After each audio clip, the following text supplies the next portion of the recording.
नमस्ते किसान भाइयों, मैं प्राध्यापक उत्तम साहनी कृषि विज्ञान केंद्र कोसबाड़ पालघर जिले से आपसे बात कर रहा हूँ। किसानों के लिए मधुमक्खी कैसी जरूरत है मैं आपको बताऊंगा। ये मधुमक्खी हमारे जो पौधे फूल फल रहते हैं, फल बनने के लिए बहुत उपयोगी रहते हैं। जैसे आम को फूल आते हैं, फूल से आम बन जाता है, नारियल के फूल से नारियल बन जाता है। ऐसे हर एक पीक में जैसे फूल से जैसे फल बनते हैं, इसलिए मधुमक्खी का पॉलिनेशन होना बहुत जरूरत है।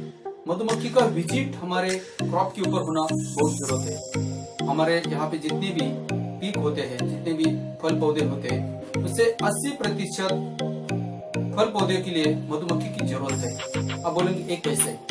तो देखिए, फूल सभी पौधे को, सभी वनस्पति को फूल आते हैं, लेकिन जब मधुमक्खी जाएगी नहीं, उसका परागीभवन परागीसिंचन नहीं होगा, तब तक फूल से फल तैयार नहीं होगा। इसीलिए मधुमक्खी की जरूरत है। लगभग 80% जितने भी प्लांट्स है, वनस्पति है, उसके लिए जरूरत है मधुमक्खी की पॉलिनेशन के लिए। तो हर फार्मर ने मधुमक्खी के तरह अलग तरीके से देखना चाहिए। जैसे हमारे खेत के आजू बाजू में ऐसा एक बड़ा मधुमक्खी का छत्ता रहता है, उसको जंगली मधुमक्खी बोलते हैं, एपिस डोरसेटा बोलते हैं। फिर एक रहता है एपिस फ्लोरिया, छोटा उसका छत्ता रहेगा, वो एपिस फ्लोरिया का। वो दोनों जो मधुमक्खी, वो जंगली मधुमक्खी, उसको हम पाल नहीं सकते, लेकिन उसका संरक्षण करना हमारे हाथ में है कि वही मधुमक्खी आके हमारे फूल पौधे के फल बनने में काम आएगी।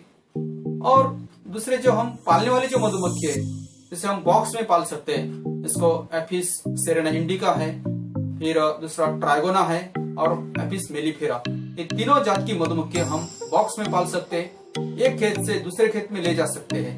और ये सभी मधुमक्खी से हमें जो शहद मिलेगा, जो हमारे स्वास्थ्य के लिए, हमारे कुटुंब के लिए, हमारे बच्चों के लिए, सभी के लिए बहुत जरूरत है। शुद्ध हनी हमें उस मधुमक्खी से मिल सकता है और इसकी भी जरूरत है। ये जैसे शुद्ध हनी हमारे पाचन के लिए, हमारे जैसे पूरे स्वास्थ्य के लिए बहुत ही जरूरत है, ये भी हम कर सकते हैं। तो मेरे किसान भाई से एक विनती है, जैसे हम बोलते हैं कि हर किसान को गाय की जरूरत है, गाय अगर होगी तो खेती अच्छी रहेगी, उसको खाद मिलेगा। उसी तरह मधुमक्खी की भी जरूरत है। हर किसान ने कम से कम 2 मधुमक्खी की बॉक्स पालना चाहिए और हमारा खेती उत्पाद बढ़ाना चाहिए। धन्यवाद। अगर आपको ये वीडियो अच्छा लगा तो लाइक करें, शेयर करें और सब्सक्राइब करें। धन्यवाद।